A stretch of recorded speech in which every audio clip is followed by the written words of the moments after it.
All right. Hello, everybody. I am Romika Devi with StartOut. Thank you for joining tonight's event, Food and Beverage Futures After COVID-19. For those of you who are new to StartOut, StartOut is a US-based nonprofit organization founded in 2009 that focuses on supporting the LGBTQ plus entrepreneurs and startup founders. Our mission is to increase the number of diversity and impact of LGBTQ plus entrepreneurs, and also to amplify their stories, ultimately to drive the economic empowerment of the queer community. I would also like to, if I can get the next slide, please. I would also like to thank all of our sponsors, and we would specifically like to give a special thank you to ZX Ventures for partnering with us on this event. I am now going to hand it over to our moderator, Tanner, to take over from here and introduce our panelists for this evening. Thank you. Thanks. Hey, everybody. I'm Tanner. I am a co-founder at Babe Wine. We make canned wine. And I'm really excited to be doing this with all of these great people. Shout out to StartOut. It's great to work with you guys, and also shout out to ZX, who we worked with very intimately with Babe about a year and a half ago. So yeah, let's meet our panel. We have Brandon Verrell from Alkaline Fresh. We have Kadi Findling from myCoffeePass and also Altos Coffee. And we have Matt Cortland and Dave Duckworth from the Cauldron Company. Yeah, we'll just go around and have you guys introduce yourselves and your companies and kind of what you do over there, and anything else you'd like to let us know. Let's start with Matt and Dave. Thanks, Tanner. And thanks, Mika and StartOut for having us. So we are the Cauldron Company. Dave and I both come from the co-founders of the business.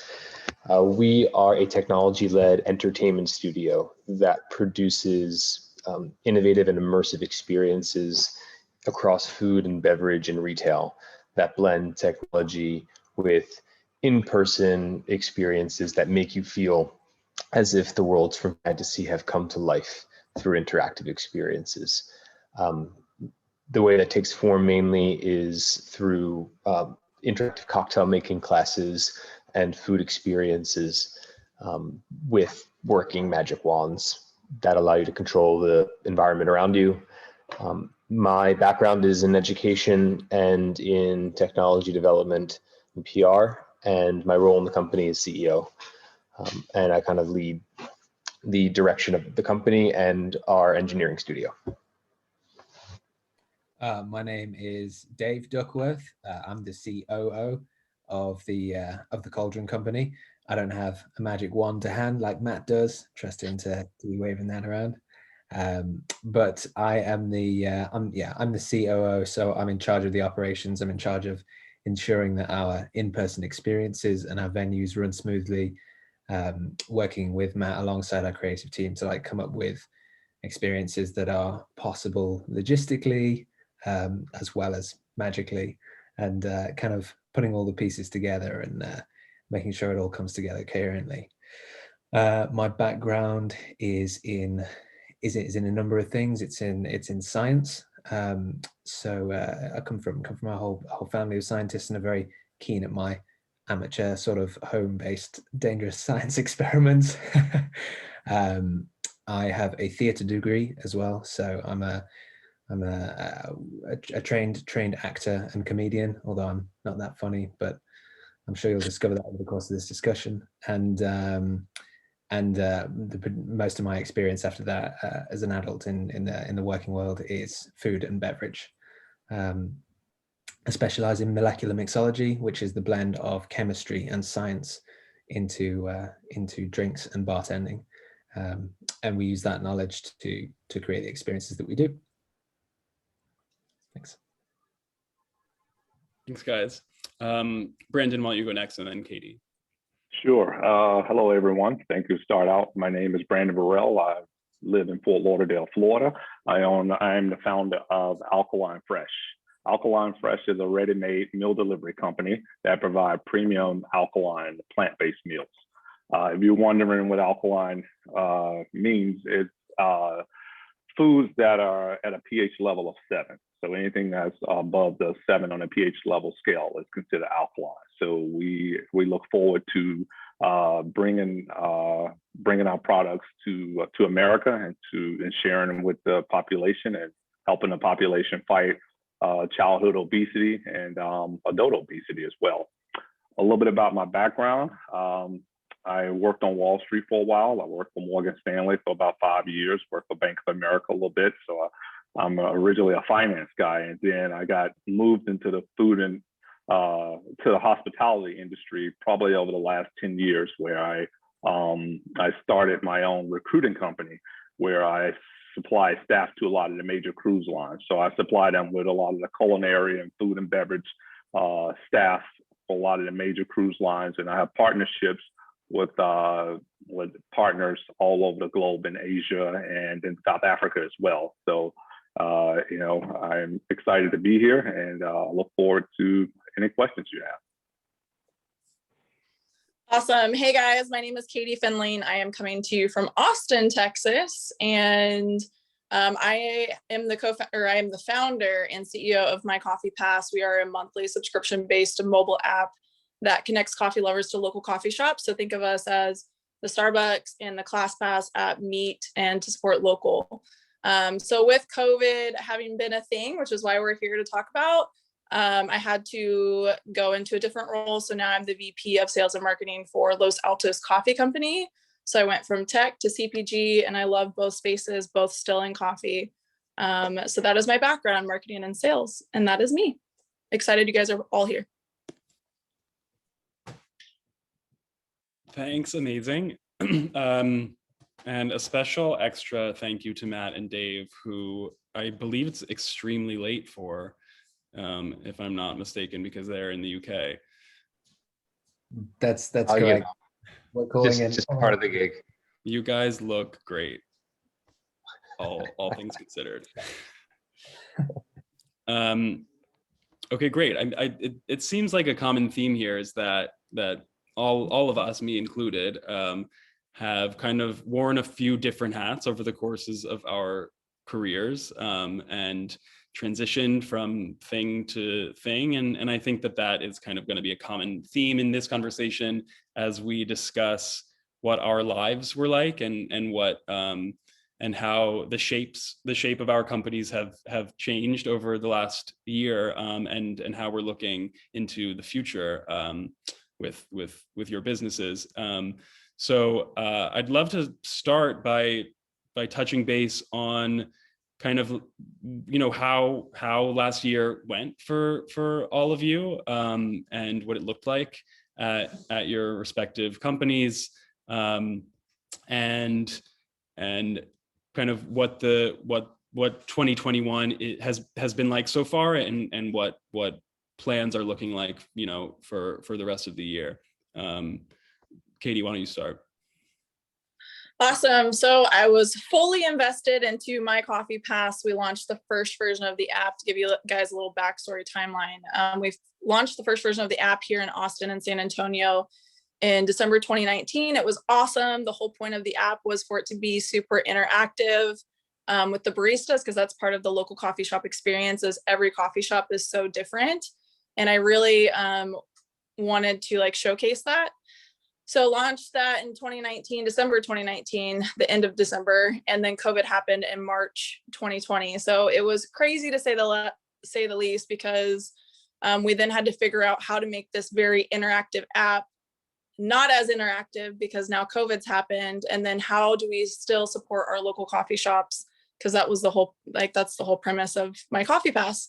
So it's been a roller coaster of a ride. I was a part of 2 accelerator programs at the time, trying to figure out how to best navigate it, but that was that. Now moving forward, again, I mentioned I'm now VP of Los Altos Coffee Company, so it's CPG.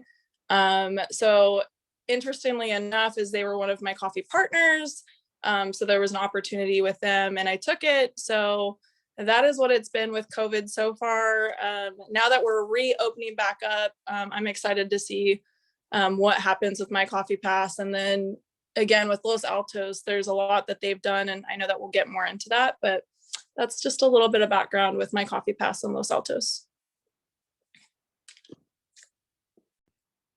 Thanks, Katie.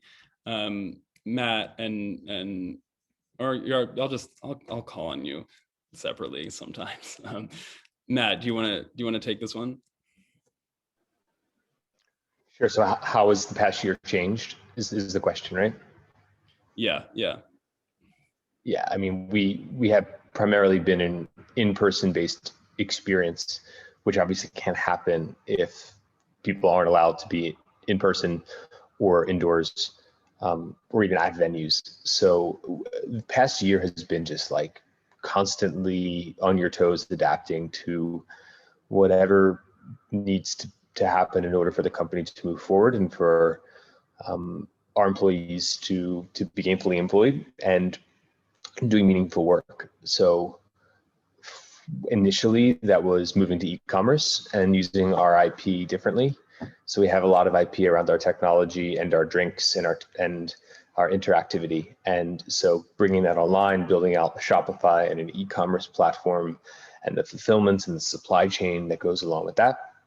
And then it's also been about changing our in-person experiences and tweaking them here and there to fit with whatever regulations and requirements that different governments around the world where we operate, because we operate in several different countries, are saying can be done at that time. So in New York, that looked like, instead of doing in-person experiences, using our kitchen to do large format catering for frontline workers in Manhattan. And we were doing something like 10,000 meals a day, Dave, something like that, for frontline workers in New York, and bringing in revenue that way. And then launching outdoor potion making in huge bubbles outside and snow globes in Manhattan on Stone Street, and just kind of like completely staying on your toes the entire time. And yeah, seeing ourselves out the other end. Before the pandemic, we had kind of 3 venues with one core immersive experience. And coming out of the pandemic, we have 7 venues. Is it 5? 5 venues. We opened another one. We're opening another one this week, and 4 different immersive experiences plus an e-commerce. So yeah, we're just, I don't know. It's been a crazy year, but just rolling with the punches and seeing where we get to on the other end, which should be pretty good. Amazing. I think it's fair to say that this year really forced creative people to be extra creative with their product. Brandon, I would agree. Yeah. Brandon, how about you? Sure. Well, 2020 was definitely a crazy year for me, as I was still in the cruise industry. So when the pandemic hit, I had a lot of crew that were on board. So, and a lot of crew that got COVID and got sick and had to, people were stuck on ships for months and couldn't get off the ship. So it was extremely crazy from that standpoint. But once that period subsided, I started with with Alkaline Fresh, and just learning the food space, learning how to build a company in the food space, and all the different angles, and raising capital, having to raise capital for the first time ever with a new startup. And so it's been a very interesting experience, and I'm getting ready to launch real soon in the next month, and so I'm just excited. It's been a great period, but it definitely had its challenges. Love to hear that. I want to touch on kind of how all of your experiences have been with your teams, how it's been to navigate this year, as kind of the head of your family at your companies. I would love for you to talk a bit about how you navigate kind of the group experience through through this year. I'm sure that Matt and Dave, you have all kinds of different people that work at the Cauldron Company that have different arts practices or managerial roles. So Dave, do you want to kick that off? Sure. Yeah. How we navigated through the year? Well, 2 meters apart at all times is the first part of that answer. But yeah, I mean, like as you say, we have people from all kinds of different disciplines in our company. People who are working on the engineering side of things, that the technology to build our magic wands and to build the stuff, the interactive technology that goes with our wands.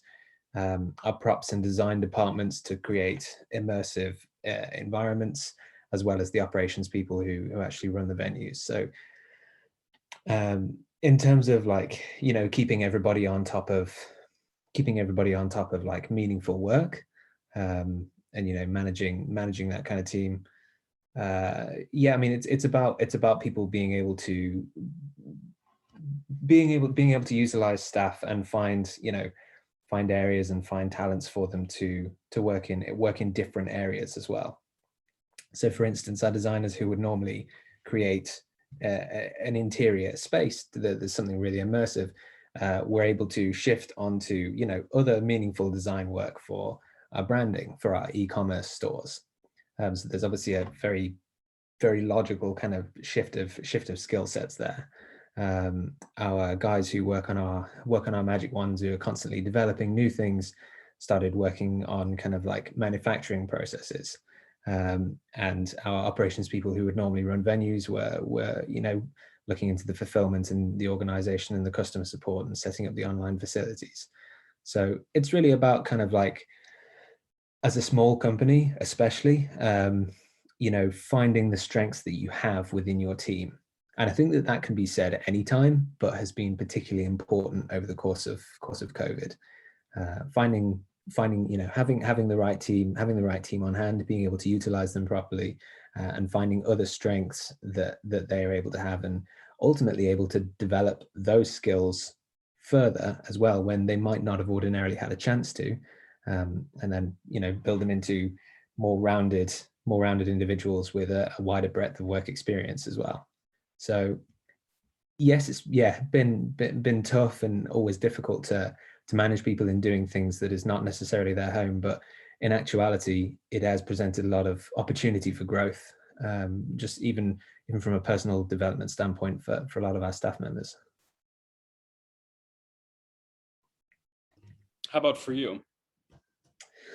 Yeah, well, for me too, sure. I mean, I spent a lot of my time, a lot of my life kind of running bars and developing cocktails, and it's that is kind of something that I'm very, very, very comfortable with and very at home with now. And then suddenly being thrown into a world where, oh, by the way, that is not allowed.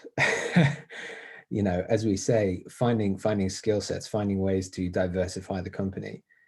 So e-commerce was something that we wanted to do, but kind of launching into it at the time that we did, when perhaps we weren't totally kind of ready for it, but we were forced into it. We're just like, okay, like roll up your sleeves and get to it.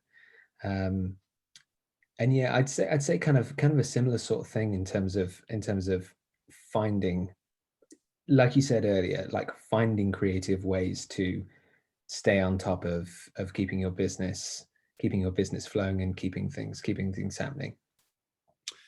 We have a question in the Q&A that I think kind of fits in here about opportunities that emerged as a result of how many crazy challenges were thrown at us this year. And it sounds like you guys adapted in several different ways. I'm wondering if there is one way that was most surprising and or most successful in a surprising way.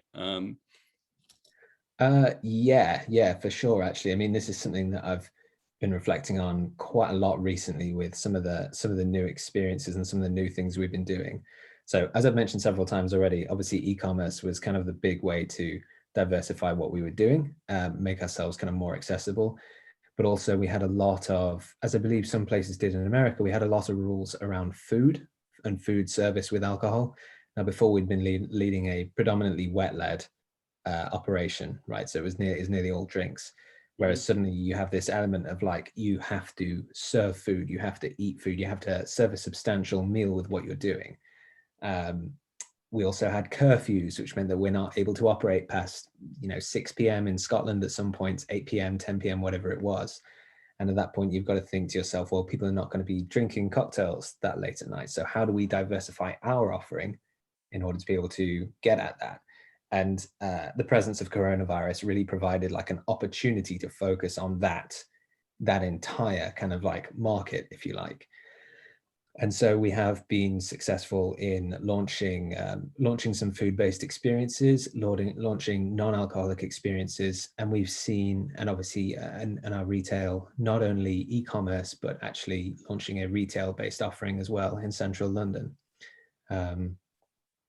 And yeah, kind of being forced into taking those opportunities, what we've actually seen is a massive diversification in the amount of people we're able to respond to.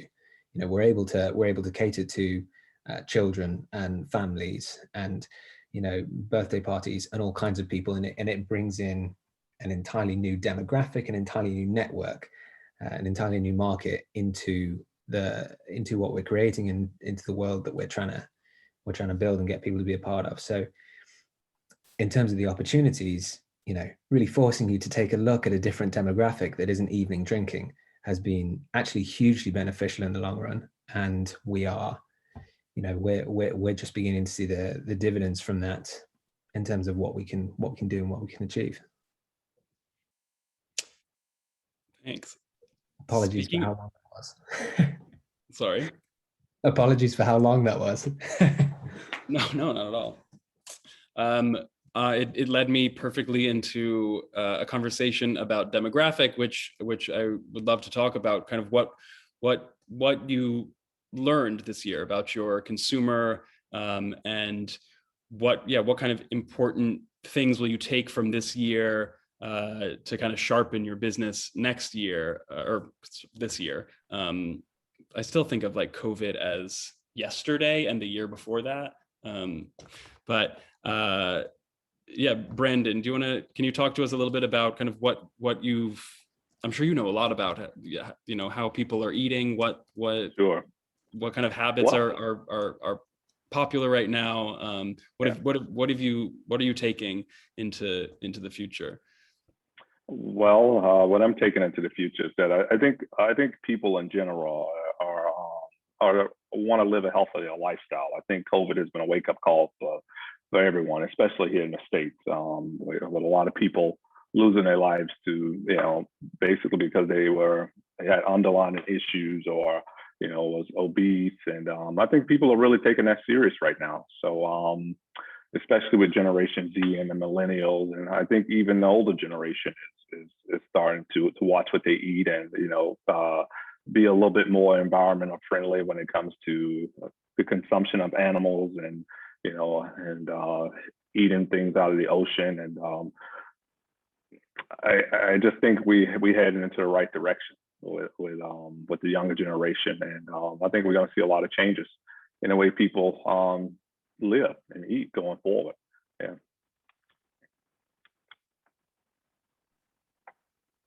Thanks.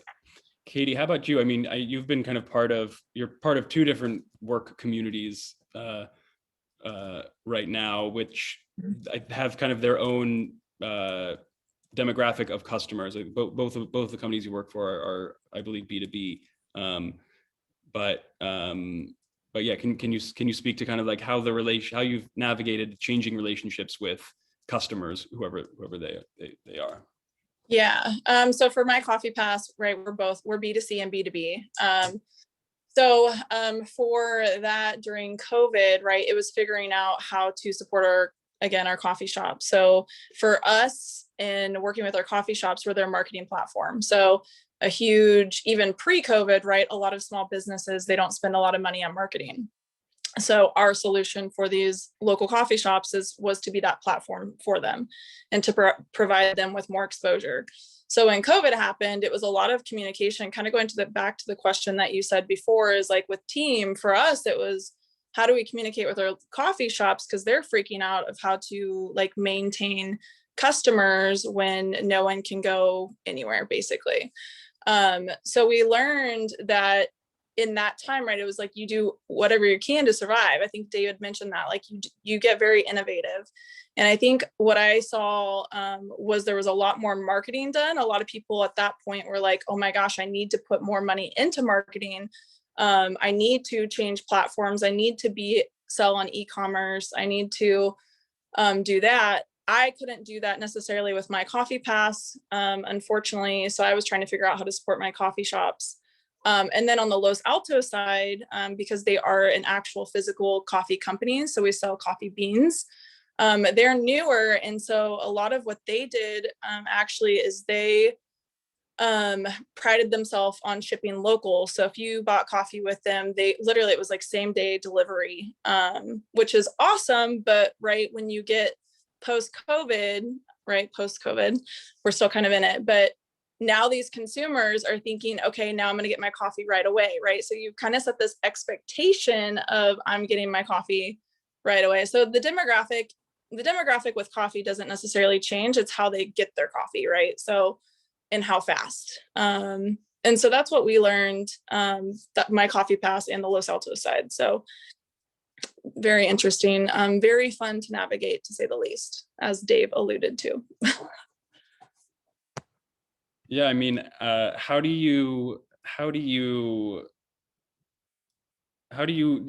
helpful hints on how to handle especially in the case of myCoffeePass, how to handle kind of a community of customers who are all at the same time freaking out, as you said? It's very difficult because if you think about it, right, these are all individually owned coffee shops, which is great. But when you're trying to communicate and they're in freak out mode, communication was super difficult. So it came down to us supporting, okay, like we would reshare on our pages, like, hey, go support so-and-so's. A lot of, at that time, it was a lot of fun GoFundMe's, right, for their baristas who they were having to lay off. And so the communication, that was probably like the most difficult thing, right? I relied on my mentors a lot. The accelerator programs I was a part of, it was a lot of, again, trying to figure out how with myCoffeePass we could become not so in person, which we kind of still have struggled with because of funding issues and stuff like that. But it was it's a good learning opportunity. But again, it came down to communication and it was very difficult. But you live and you learn, right? So. You live and you learn. Yeah, that's right. I've heard that before. I'm wondering, Matt, sorry. I would love to kind of turn, also I just need to shout out our Q&A section, which honestly is lacking. I feel like people must have burning questions. Please be sure to put those in the Q&A. We're definitely here for questions. I would love to since we're here with StartOut and we are all members of the queer community or allies, I would love to kind of open a discussion to this idea that as members of this community, it's common that we have experience in community building ourselves and finding each other to make things happen outside of work. I mean, finding friends, finding spaces, queer spaces, finding events, safe spaces. So I'm wondering, Matt, we can start with you. If you could speak at all to kind of how any experiences you've had as a member of our community have influenced how you run your business, or how you manage your team. Sure. Yeah, I mean, I think inclusivity is probably the key word there, and understanding the different perspectives of different people on our team, or, we're a B2C company, so the customers that are coming through our doors, and how to build a product that speaks to them, how to make a space warm and welcoming, from an inclusivity and safety standpoint. I mean, and anecdotally, like we operate in the world of fantasy. People that love fantasy come to our venues, and in fantasy especially speaks to kind of groups of people that have been the other and been kind of disenfranchised, or like are seeking acceptance, right? And a way and a place to find acceptance. So we see our customer base, a lot of our customer base are queer, or like people who are supportive of the queer community.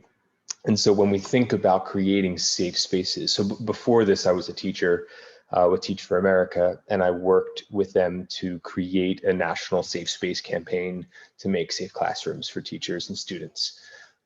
And what we've done now, like shifting now into a different industry, is we've recently launched a safe space campaign for the trans community in our venues, where we have a campaign that we partnered with an organization called Mermaids, which is a charity in the UK that supports trans people and their families. And so we are running like a safe space campaign for the magical community at large to create trans safe spaces and queer safe spaces. And that's taken the form of magic wand interactive window displays for a COVID safe walking tour all around Soho, where each window display celebrates a different unsung hero in the trans community and talks about them, and then also does something interactive and fun. And so it's kind of like weaving that into the dialogue of what we do. We just program for who our community are and their interests. And so, like, in the Cauldron, New York, we have really successful drag nights that look really fun. I can't wait to go. And we're launching them in London, and we're going to launch them in Edinburgh. And it's just kind of like weaving in the DNA of our company and what we find to be of importance into what our company does and the offer that we can provide to our customers. And it's quite fun. But I find that, like, as a member of the queer community, you're able to take experiences that you have and directly translate them. I mean, you're the leader of your company, and you can help lead the direction of it. And it's important to use the platform that you have wisely. Thanks. I so agree. And I really am excited to go to one of these drag nights. Please send me all of the info. Brandon, how about you? Same question. Well, for me, we really haven't gotten into the community yet because we're still launching, but we do have plans to work with the community, to work with a lot of the local organizations, and to try to spread the awareness of alkaline products and the importance of eating healthy. Here in Fort Lauderdale, it's an older community here, and it's a very unhealthy community. So we definitely look forward to really really establishing ourselves in the community and making sure we are we just spread the awareness of the importance of eating healthy, and providing, doing events to provide meals for the public, and for the younger generation as well, the younger LGBTQ community as well. And we just want to make sure we establish ourselves and work with the community as much as possible.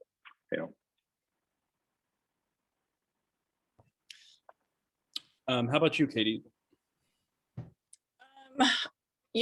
What Matt said totally resonates with me, right? Creating a safe space or a place of acceptance, right? So with myCoffeePass, kind of actually the vision of it from the very beginning was, I remember there was some stuff going down with Starbucks. I don't care for Starbucks coffee, one, and then two, there was just some stuff going on with them with like politically or however like you want. So just a lot of people were like, yeah, I'm not going to support Starbucks anymore. Whereas with myCoffeePass, right, you can pick and choose which coffee shops you are supporting. So I know that there are some here in Austin that have come out and basically been not anti-LGBTQ, but there's like been hints of it. And so I know that there are people who would not want to support them, which is great. Like you do you, but there's also these other coffee shops that are very loving and accepting. So kind of having, I guess, diversity and just being a place of inclusion. When it comes to my team, again, it's just really me. So, and then I have like mentors and some other people, but I think just at the end of the day, it all comes down to love for me. Like if I'm building a business out of like with the foundation of love, that's what I live my life on. And I think, yeah, so I would say that's what myCoffeePass is doing for that. But yeah. Okay, love that. Okay, thanks. We have a couple of questions from our participants. We have a question from Alan. He wants to know how you guys view the role of people in your organizations rather than the bureaucracy formerly known as human resources. He has a background in operations of professional services firms with an emphasis on people, formerly known as human resources. So I think he's interested in kind of like the evolution of these roles, especially as we move out of COVID. So what are these? What are these roles that are kind of formerly known as human resources looking like at your guys' companies as we move forward? Dave? Yeah. Okay. So sorry, just to make sure I've got the question correct here. It's about the role of human resources within our companies and how they're transforming because of the way that the world is transforming and because of the way we lead our companies as well. Is that right? Yeah. Yeah. Okay. I mean, that's a good question. It's quite a detailed question. I mean, I think, Dave, it's also how do you view the role of people, right? Like people rather than just employees, but as whole 100% people. Like how do you view them in terms of, I think that's maybe Alan's question is hitting at, like, how do you treat the comprehensiveness of your employees? Yeah, I mean, we learned a lot about how to treat each other, let's say, for lack of a better word, this year, and we're on a kind of an accelerated track of learning more about that in this moment of the world right now. So there's no, I think, right answer to this question, Dave. I actually don't envy you in this moment because this is a kind of a hot subject. But I think we should touch on it and just specifically how it's been going at Cauldron. Sure. Okay. I mean, well, I'll so first of all, Tanner, you alluded earlier, we've got the queer community and allies on the call. So I am the aforementioned ally on the call, as well as being the only non-American. So yeah, I mean, it's obviously like, it's incredibly important to be aware and respectful, I think, of all times, and being able to be treating people as people rather than classifications, obviously. How that has changed over COVID. I mean, we've certainly been able to obviously be aware of, it kind of feeds into it quite well, right? Because we've also been needing to be aware of the older members of our company, right? We need to be more respectful that they are potentially more at risk. They are, if they get ill, there could be more serious ramifications. And so being able to treat that person or those people with, the respect that they need and they require at what is a challenging time, kind of feeds into the way we're running our company in terms of being accepting and being inclusive and making sure that there are, equal opportunities. if that makes sense. So it's kind of brought almost like a slightly different dynamic to HR in that kind of way as well. You have this whole other thing, this whole other almost unknown quantity in the form of COVID-19 that you obviously have to cope with, and it feeds into being able to treat everybody, as you say, as people rather than classifications or commodities. So, and bearing in mind, I'm just talking this through right now because this is not something I've, the development of HR is not something I've considered a whole lot, but it is an important topic.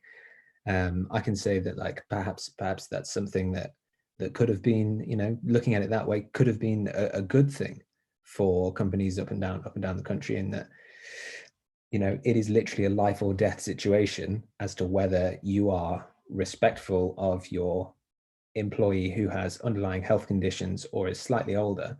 It is a life and death situation as to whether you're respectful of that.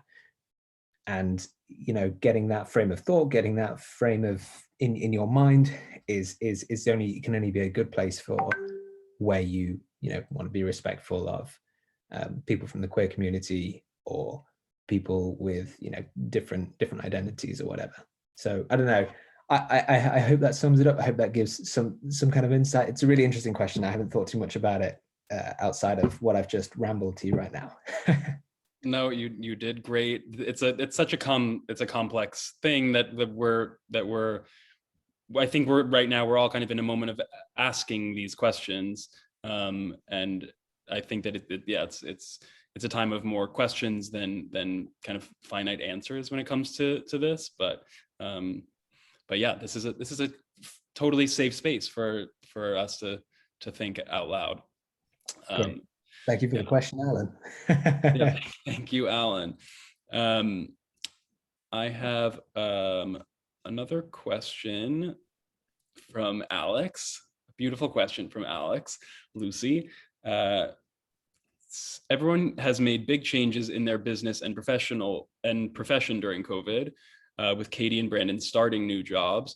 What has that taught you all about your resilience or flexibility in your professional life that maybe you wouldn't have thought before the pandemic? Brandon, you want to take that? Sure. Well, it's taught me that I have a lot of guts, to start a different business that, something that I really didn't have a lot of experience with. So, it's taught me that I have a lot more guts than I thought I did, and that I'm willing to step out of my comfort zone, and willing to, to try new things, and,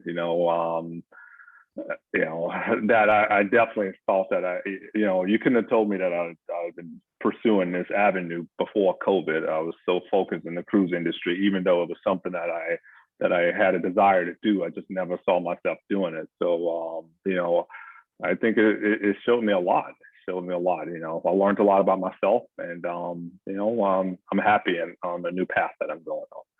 So. Terrific.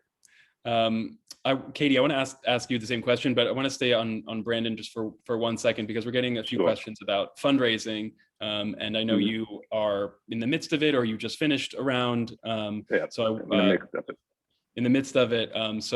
What is that landscape looking like, as you look into 2021 and finishing out this round? Well, it's been a challenge, I will say. This is the first time I ever had to fundraise, so that I learned a lot, and still learning a lot. I'm hoping to close out around real soon, hopefully within the next month or so. But it's definitely been challenging. I will say that. I didn't expect it to be as challenging as it is. But what else do you want me to say about that? No, that's totally fine. That just So I'm learning. I'm still learning a lot about the fundraising piece. So definitely not that expert yet, but I hope to be there soon. I'm sure. Yeah, it's an interesting / wild time to be having those conversations. Yes, for sure. Absolutely. Kadi, how about you? The question about kind of what you what you've learned about yourself with, you know, your own professional life and your perseverance that you wouldn't maybe have learned if this hadn't all gone down. Yeah, so I started myCoffeePass back in 2018, so almost gone on 3 years now, I guess. So the first 2 years I worked all the time, 365, 14, 16-hour days, had no social life, no dating life, hardly. So that was that. And then we launched, right? So I worked super hard for 2 years straight on this thing, finally got the first version of the app launched. And then COVID happens 3 months later. So talk about like a bit like, oh man, like I remember I was kind of like, I was in the middle, or I was getting ready to start an accelerator program with DivInc. And I just remember just like thinking, like breaking down, I'm like, I put in 2 solid years and then COVID happens, right? So the whole point of the app was for it to be super interactive, and then COVID happens. Like, are you freaking kidding me? And I've been through some big things in my life personally. And so for me, it was just like another hurdle, okay, what can I learn from this situation? And I've learned a lot. Like, again, I mean, when you go through something big in your life, like to me, like you only have one option, and it's like, I win. So I had to trudge through. And then I started actually having to do marketing consulting to pay my bills. So again, my background's marketing. I had some clients that I was fortunate enough to get to pay my bills. And then that's when Los Altos reached out, and they're like, hey, we want to bring you on for marketing and sales. And so again, I think it's just finding like the light at the end of the tunnel. And though, right, so myCoffeePass is my baby. Anytime you are a founder of something, like it is your freaking baby. And so I think getting to the point too, where you're like, okay, I have to kind of step back from this. Like I want to be so involved in it, but I can't go anywhere with it. Like I looked at, because we were in the middle of fundraising as well. And then at that time, like we had already raised and we were continuing to raise, and people at that time were very like, crap, like what's going to happen to the market? And so what I noticed being in these accelerator programs is a lot of investors were very tight with their money. So that also kind of played a part. So there's just so many, like, again, I think it comes down to like, you just figure out how to move forward. And for me, it ended up taking me away from the thing that I created, unfortunately, for the time being. But it's also given me another opportunity to still stay in the coffee space, which I love coffee, clearly. So yeah, that's been my experience with it. Cool, thanks, Katie.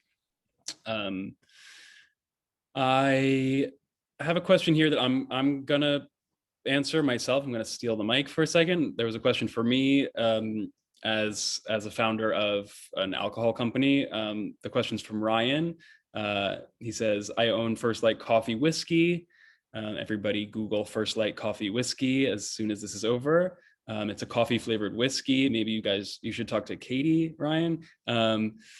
They're out of San Diego, and they launched in Q4 of last year, and they have some reorders and sell through in their local market. And he's wondering, as a founder of an alcohol product myself, what would be the biggest piece of advice for an up and coming spirits brand? There's some other questions here, but I'm going to try to just get to this one because we have only a little bit of time left. It sounds like things are going well in your local market, and which I think is great. My gut reaction to this question is to tell you to just build community when you're starting out, to really try to kind of like cover the local ground as much as you possibly can. I know that's hard these days without events and sponsorship opportunities the way we used to be able to a year and a half ago, but they're coming back for sure. I'm sure in San Diego there's opportunities. So I know I'm not saying anything groundbreaking here, but I really can't stress that enough. That was our biggest asset, was creating a community around our product that believed in the brand and the lifestyle and the voice. I think that if your product is it's coffee flavored whiskey, it's for people that want to have a fun, energetic, time. So I think building community around the voice of your product and the community, and the people like in your local area is the way to go, and you just build from there. Let's finish with Tanner. There's a question here. I know we have a few minutes, but there's a question about networking in the queer community and if that's been helpful to our companies from the anonymous attendee. I think that's a great one. If I could jump in. So Dave and I were in cohort 7 of Growth Lab, which is the accelerated program that StartOut produces. And just to give StartOut a shout out, like it's an excellent organization and really does its entire mission is connecting like queer founders and companies with other queer founders and companies and investors and people and professionals. And so StartOut has a database called Network Q. It's free to sign up for. Go to their website, and there is like a living, breathing database by industry and person and type, and what they're looking for investment, for connections, for partnerships.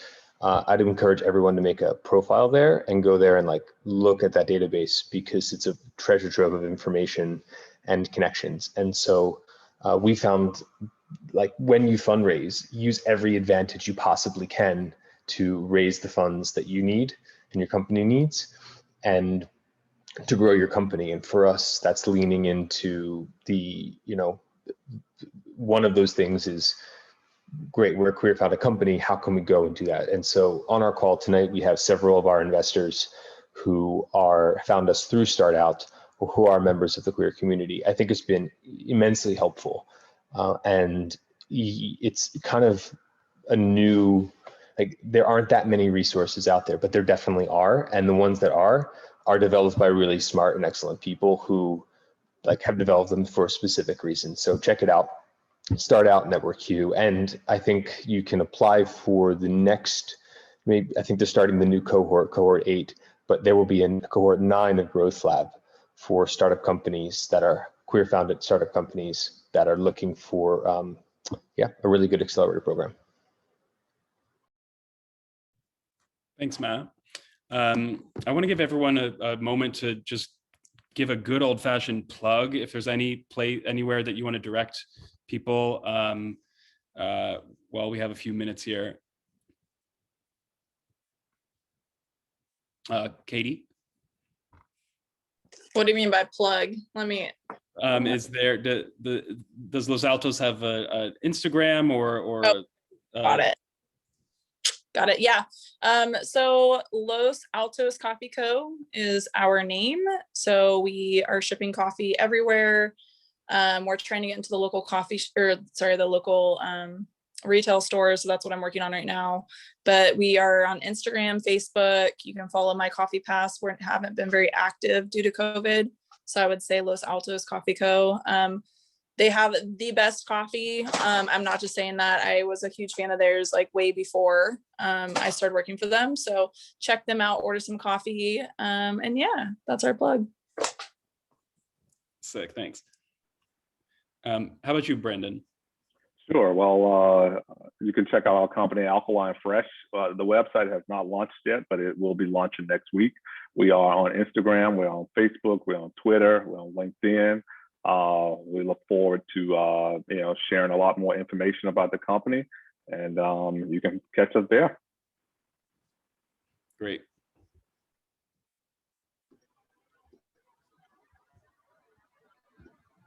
For the Cauldron, so we're in the process of turning our customers into owners. So we built our own crowdfunded investment platform for anyone that wants to become a shareholder in our company, which is, we've brought in several hundred shareholders in the past 2 months, 3 months. So if anyone on this call is interested in becoming a shareholder, this is our seed round of investment. We oversubscribed the first tranche of investment. We're in the second tranche of investment. Please get in touch with us. You can reach out through, I can put my email in here as well, but If you are in the US-based person, you must be an accredited investor in order to invest in the company. And if you're European, you can invest any amount, but it's called Equity for Magic. So it's efm.thecauldron.io is kind of the website there. So that's a really good way. We're also on Instagram at the Cauldron Pub, and check us out. So thank you. Thanks.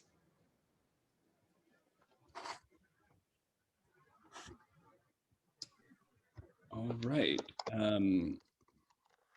Thanks, everybody. I learned a lot tonight. I'm going to, I think there's probably some announcements from the StartOut team. Oh yeah, this everyone's putting their contact in the chat, so everyone check that out.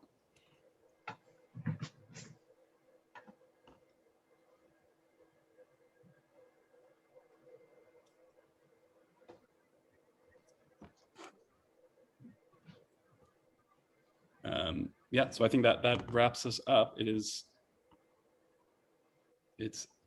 8 where I am. I know everyone's in different places. So thanks again. Awesome. All right. Thank you so much to all of our amazing panelists tonight for a lively discussion of a very relevant topic. And thank you so much to all of our guests that have showed up today. Before you log off, I just wanted to quickly mention our next event that's coming up on May 27th. It's called Driving Impact with Diversity-Based Opportunity Funds.